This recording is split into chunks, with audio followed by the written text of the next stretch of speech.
الحمد للہ الذی ابدع الافلاک والدین والصلاة والسلام علی من کان نبیا وآدم بین الماء والطین اما بعد فاعوذ باللہ من الشیطان الرجیم بسم اللہ الرحمن الرحیم۔ ایک دفعہ ہدیہ درود پیش کیجیے۔ اللہم صلی علی سیدنا و مولانا محمد وبارک وسلم صلی علیہ۔ آج کا ہمارا سبق سورہ بقرہ کی آیت نمبر 47 سے شروع ہو رہا ہے۔ پیچھے ہم نے کچھ بنی اسرائیل کے حالات اور اس کے بعد اللہ رب العزت نے جو پہلی محکم آیت نازل فرمائی اس کی کل تفسیر پڑھی، ایک پاؤ ہمارا کل مکمل ہو گیا تھا۔ آج کی جو ابتدا ہو رہی ہے اس میں اللہ رب العزت نے بنی اسرائیل کو پھر مخاطب کیا، یا بنی اسرائیل اذکروا نعمتی التی انعمت علیکم وانی فضلتکم علی العالمین۔ یا بنی اسرائیل، اے اولاد یعقوب۔ یہ بنی اسرائیل کسے کہتے ہیں اس کی تفصیل ہم پڑھ چکے ہیں، پیچھے گزر گئی ہے۔ اسرائیل سے مراد جب قرآن مجید کہتا ہے یا بنی اسرائیل تو اس سے مراد کون لوگ ہوتے ہیں؟ حضرت یعقوب علیہ السلام اور ان کی اولاد۔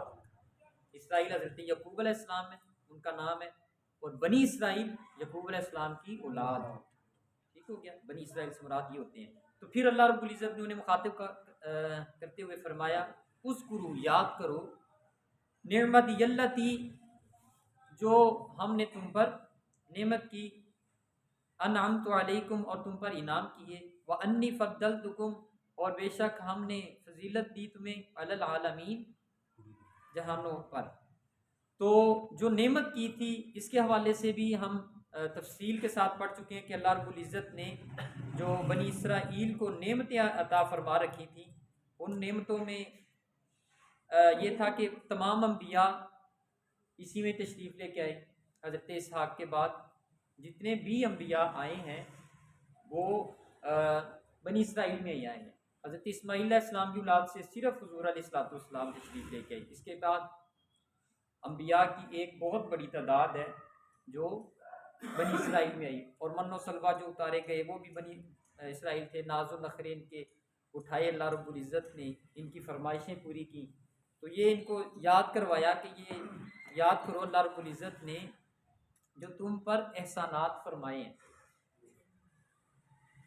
اور تمہیں فضیلت بھی دی، یعنی انبیاء ان میں چونکہ آ رہے تھے تو تب یہ صاحب فضیلت لوگ تھے بنسبت دوسروں کے۔ واتقوا، اور ڈرو، یوم لا تجزی، اس دن سے جس دن کوئی جزا نہیں ہوگی، نفس عن نفس شیئا، ایک جان کی دوسری جان، یعنی ایک نفس دوسرے نفس کے لیے اس دن کچھ نہیں کر سکے گا۔ ولا یقبل منہا، اور نہ ہی قبول کی جائے گی اللہ کے پاس شفاعت، کسی کی شفاعت۔ ولا یؤخذ منہا عدل، اور نہ کچھ لے کر تمہاری جان چھوڑی جائے گی، نہ کچھ لے کر تمہاری جان چھوڑی جائے گی۔ ولا ہم ینصرون، اور نہ ہی مدد کی جائے گی، وہاں پہ مددگار بھی تمہارا کوئی نہیں ہے۔ اب یہاں پہ اس آیت میں جو قابل غور بات ہے، جو یاد رکھنے کی بات ہے، وہ یہ ہے کہ اس میں بنی اسرائیل کو مخاطب کیا اللہ رب العزت نے، وہ لوگ جن کو حضور علیہ السلام نے اللہ رب العزت کا پیغام پہنچا دیا۔ اب ان کو یہ کہا کہ تم اس دن سے ڈرو جس دن ایک جان دوسرے جان کا بدلہ نہیں ہے، یعنی کہ ایک نفس دوسرے نفس کے لیے کچھ نہیں کر سکتا، اور اس دن جو ہے وہ کسی کی شفاعت قبول نہیں کی جائے گی۔ تو اس سے یہ آپ نے ذہن نشین رکھنا ہے کہ یہ مخصوص لوگ ہیں جن کی شفاعت جو ہے وہ اللہ رب العزت کسی کی بھی قبول نہیں کرے گا۔ کوئی بھی شفاعت کرے گا ان کے لیے تو اللہ رب العزت قبول نہیں فرمائیں گے۔ جبکہ قرآن مجید میں کچھ ایسے مقامات ہیں جہاں پہ اللہ رب العزت نے یہ واضح طور پر فرمایا کہ میرے جو ہے وہ انبیاء مجھ سے شفاعت کرتے رہیں گے، یا انبیاء کی دعائیں جو ہیں وہ مذکور ہیں، یا آئندہ کے حالات جو ہیں وہ مذکور ہیں۔ جیسا کہ حضرت یعقوب علیہ السلام کی دعا ہے سورہ یوسف میں، سوف استغفر لکم ربی انہ هو الغفور الرحیم، میں ان قریب اپنے رب سے تمہاری شفاعت کروں گا اور وہ لا ریب بخشنے والا ہے۔ یعنی کچھ ایسے لوگ ہیں جن کو اللہ رب العزت شفاعت کا اختیار دے دے گا۔ قرآن مجید کے متعلق حدیث پاک ہے کہ یہ قیامت والے دن اللہ رب العزت کی بارگاہ میں شفاعت کرے گا اپنے پڑھنے والوں کے لیے۔ ایسے ہی حضرت نوح علیہ السلام کی دعا قرآن مجید میں سورہ نوح میں آیت نمبر 28 میں ربی اغفر لی ولوالدی ولمن دخل بیتی مؤمنا، اے میرے رب میرے والدین کی اور جو مومن میرے گھر میں داخل ہوں ان کی مغفرت فرما، جو مومن میرے گھر میں داخل ہوں ان کی بھی مغفرت فرما۔ تو گویا یہ ایک بطور شفاعت ہے۔ ایسے ہی حضور علیہ الصلوۃ والسلام جو ہے ان کے متعلق قرآن مجید میں کہا وَلَوْ أَنَّهُمْ إِذ ظَّلَمُوا أَنفُسَهُمْ جَاءُوكَ فَاسْتَغْفَرُوا اللَّهَ وَاسْتَغْفَرَ لَهُمُ الرَّسُولُ لَوَجَدُوا اللَّهَ تَوَّابًا رَحِيمًا، سورہ نساء کی آیت نمبر 64 میں، کہ اگر یہ لوگ گناہ کریں اپنی جانوں پہ جو ظلم کر بیٹھیں تو آپ کی بارگاہ میں حاضری دیں، اپنے گناہوں پر اللہ سے توبہ کریں اور آپ ان کے لیے شفاعت کر دیں۔ یعنی اللہ رب العزت اپنے پیارے حبیب علیہ الصلوۃ والسلام سے فرما رہے ہیں کہ آپ ان کے لیے شفاعت فرما دیں، لوجد اللہ توابا رحیما، تو پھر اللہ رب العزت ان کی توبہ کو قبول فرما لے گا۔ ایسے ہی جو صالحین ہیں وہ بھی شفاعت کریں گے، جو نیک لوگ ہیں وہ اپنے دوسرے مومن بھائیوں کے لیے ربنا اغفر لنا ولاخواننا الذین سبقونا بالایمان، سورہ حشر آیت نمبر 10 میں اللہ رب العزت یہ فرما رہے ہیں اے ہمارے رب ہماری مغفرت فرما، ربنا اغفر لنا ہماری مغفرت فرما، ولاخواننا الذین سبقونا بالایمان اور ہمارے ان بھائیوں کی مغفرت فرما جو ہم سے پہلے چلے گئے، ایمان کی حالت میں چلے گئے، جو ہم سے پہلے صاحب ایمان تھے چلے گئے، ان کی مغفرت فرما۔ تو یہ بہت سارے ایسے ہی صحیح بخاری اس کی جلد نمبر 1 میں یہ حدیث پاک ہے، صفحہ نمبر 20 کراچی کا یہ چھاپا ہے۔ تو اس میں حضرت انس سے روایت ہے کہ حضور علیہ الصلوۃ والسلام نے فرمایا میں اپنے آپ کو اللہ کی بارگاہ میں سجدہ ریز دیکھوں گا، سجدہ کروں گا قیامت والے دن اللہ رب العزت کی بارگاہ میں، اللہ جب تک چاہے گا مجھے سجدے میں رکھے گا، جب تک اللہ رب العزت کی مشیت ہوگی میں سجدے میں ہی رہوں گا، پھر مجھ سے اللہ رب العزت فرمائیں گے کہ سر اٹھاؤ، مانگو جو مانگو گے وہ ملے گا، آپ کی شفاعت کو قبول کیا جائے گا۔ پھر حضور علیہ الصلوۃ والسلام نے فرمایا میں اپنے گناہ گار امتیوں کو جہنم سے نکال کر جنت میں داخل کروں گا، کچھ ابھی موجود ہوں گے، پھر سجدے میں اللہ رب العزت کے سامنے جھک جاؤں گا، پھر اللہ رب العزت یوں ہی فرمائیں گے۔ تو یہ عمل حضور علیہ الصلوۃ والسلام نے 3 مرتبہ فرمایا کہ میں ایسے ہی کروں گا، اور پھر فرمایا کہ حتیٰ کہ جہنم میں وہ لوگ رہ جائیں گے جن کو جہنم کا دوام واجب ہو چکا ہوگا، یعنی ہمیشہ ہمیشہ جہنم میں رہنا جن کے اوپر واجب ہو چکا ہے، صرف وہ لوگ رہیں گے، باقیوں کو حضور علیہ الصلوۃ والسلام نے فرمایا کہ میں شفاعت کرتا رہوں گا، ان کی بار بار شفاعت کر کے ان کو دیتا رہوں گا۔ تو یہاں پہ جو کہا گیا کہ اس دن کسی کی شفاعت جو ہے وہ قبول نہیں کی جائے گی، تو یہ تو وہ لوگ ہیں کہ جن کے دلوں میں ایمان کی رتی بھی نہیں موجود تھی، ایمان ان کے دل میں نہیں تھا، تو حضور علیہ الصلوۃ والسلام اس دن ایسے لوگوں کی شفاعت بھی نہیں فرمائیں گے، ایسے لوگوں کی وہ شفاعت نہیں کریں گے، صرف وہ لوگ شفاعت کے حقدار ہوں گے جن کے دلوں میں ایمان کا نور موجود تھا۔ وَإِذْ نَجَّيْنَاكُمْ، پھر مخاطب اللہ رب العزت بنی اسرائیل سے ہوئے ہیں، وَإِذْ نَجَّيْنَاكُمْ، اور یاد کرو جب تم کو نجات دی، من آل فرعون، آل فرعون سے، یسومونکم، سوء العذاب، اور وہ تم پر مسلط تھے عذاب کی صورت میں، یعنی کہ وہ تم کو تکلیف پہنچاتے تھے، یذبحون ابناءکم، ذبح کرتے تھے وہ تمہارے بیٹوں کو، ویستحیون نساءکم، اور تمہاری عورتوں کو زندہ رکھتے تھے، وفی ذالکم بلاء من ربکم عظیم، اور یہ بہت بڑی بلا تھی تمہارے رب کی طرف سے، تو اللہ رب العزت نے گویا تمہیں اس سے نجات دی ہے۔ تو یہ بالعموم جو ہے وہ آپ کو پتہ ہے کہ اللہ رب العزت نے آل فرعون کو غرق فرمایا، یہ بنیادی طور پہ جو فرعون کا ذکر ہم جب کرتے ہیں تو فرعون کسی ایک شخص کا نام نہیں تھا، بلکہ جو موسیٰ علیہ السلام کے دور میں تھا اس کو بھی فرعون کہا جاتا ہے۔ یہ ایک خاندان تھا جس کو امالیکا کہا جاتا ہے، امالیکا خاندان۔ تو اس کے اندر جو بھی شخص بادشاہ بنتا تھا اس کو فرعون کہا جاتا تھا۔ تو ایک کے بعد ایک کے بعد ایک کے بعد کئی فرعون جو ہے وہ آ رہے تھے، تو اس کے بادشاہ کو فرعون ہی کہا جاتا تھا۔ ایسے ہی اس دور میں جو روم کا شہنشاہ تھا اس کو کیسر کہا جاتا تھا، اس کا نام جو بھی ہوتا تھا اس کو کیسر کہا جاتا تھا۔ ایران کے بادشاہ کو کسرا کہا جاتا تھا، جو بھی اس کا نام ہوتا تھا۔ اور یمن کے حکمران کو طبا کہا جاتا تھا، وہ جو حضور علیہ السلام کا خط جس نے حضور علیہ السلام کے لیے چھوڑا تھا اسے طبا حمیری کہا جاتا ہے۔ تو جو حضرت موسیٰ علیہ السلام کے دور میں فرعون تھا اس کا نام ولید بن مسعود تھا، ولید بن مسعود اس کا نام تھا، کیونکہ جو بھی اس مسند پہ آ کے بیٹھے گا اس کا نام فرعون ہوگا، تو اس لیے اس کو فرعون کہا جاتا ہے۔ اس سے پہلے بھی کئی فرعون آئے تھے، تو وہ ابھی مصر میں ان کے جو حنوط شدہ لاشیں ہیں اس میں کئی فرعونوں کی لاشیں موجود ہیں۔ تو اللہ رب العزت نے نجات عطا فرمائی۔ یہ فرعون کو ایک خواب آیا تھا کہ ان کا ایک فرعون جو ہے، جو فرعون کے ماننے والے ہیں، ان کو خبتی کہا جاتا تھا، خبتی، خوابات آئی خبتی، اور جو دوسرے لوگ تھے ان کو بنی اسرائیل کہا جاتا تھا، جو توحید پرست تھے اس دور میں، جو اللہ رب العزت کی وحدانیت کو ماننے والے تھے، وہ بنی اسرائیل تھے۔ تو فرعون کو یہ خواب آیا کہ اسرائیلی جو ہیں وہ خبتیوں کے گھر میں یعنی فرعونیوں کے گھر میں گھس گئے۔ جب اس نے یہ تعبیر پوچھی تو انہوں نے کہا جی یہ ابھی یہ بنی اسرائیل میں سے کچھ لوگ آئیں گے، وہ آپ کی حکومت کو تہس نہس کریں گے۔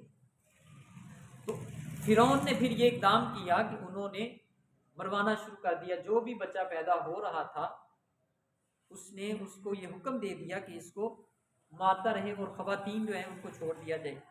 یذبحون ابناکم، تمہارے بیٹوں کو وہ ذبح کرواتا تھا، ویستحیون نساءکم، اور تمہاری عورتوں کو زندہ رکھتا تھا۔ وفی ذالکم بلاء من ربکم عظیم، تو یہ تمہارے اوپر بہت بڑی بلا مسلط تھی۔ تو بنیادی طور پہ آپ ایک بات آپ اہم جو ہے وہ اس کو یاد رکھیں کہ جو فرعون کا کریکٹر ہے اس میں میجر جو لوگ تھے وہ چار تھے۔ ایک بذات خود فرعون تھا، ایک قارون تھا، اس کے ساتھ ایک حامان تھا، اور ایک بہت بڑا مشہور جادوگر سامری تھا۔ یہ چار لوگ تھے۔ اب آپ ان چاروں کا کریکٹر سمجھیں گے تو آپ کا آج کا جو یہ سیاسی نظام ہے یہ آپ کو سمجھ آ جائے گا۔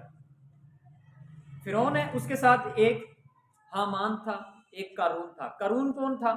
قارون تھا سرمایہ دار جس کے پاس دولت تھی، وہ کوئی بھی کھیتی باڑی کرتا تھا اس سے جا کے پہلے ہی وہ خرید لیتا تھا، اور خریدتا تھا کوڑیوں کے بعد، اور جب بیچتا تھا پھر سونے کے بعد بیچتا تھا فصل کو۔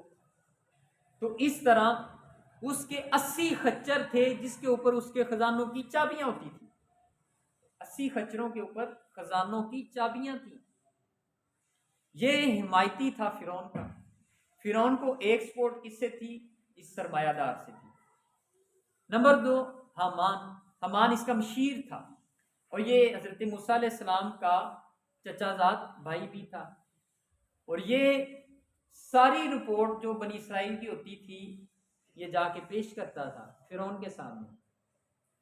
اور ایک سامری تھا جس نے وحشت پھیلائی ہوئی تھی، لوگوں کو خوف میں رکھا ہوا تھا کہ اگر تم فرعون کے لیے کام نہیں کرو گے تو تمہارے جانور مر جائیں گے، اگر تم فرعون کے لیے کام نہیں کرو گے تمہاری اولاد معذور پیدا ہوگی، اگر تم فرعون کو سجدہ نہیں کرو گے تو پھر تمہارا رزق تنگ ہو جائے گا۔ وہ جادو کے ذریعے اس نے ہائی جیک کیا ہوا تھا، لوگوں کے ذہنوں کے اوپر خوف طاری کیا ہوا تھا، اور جہاں پہ بنیادی طور پہ یہ چیزیں بھوک، جہالت اور خوف، بھوک، جہالت اور خوف، یہ کسی بھی معاشرے کی کسوٹی ہے اس کی خوشحالی اور بدحالی کی۔ اگر وہ قوم بھوک میں ہے، وہ قوم جہالت ہے، وہ قوم خوف میں ہے، تو وہ زوال کا شکار ہے، وہ زوال کی زندگی گزار رہی ہے۔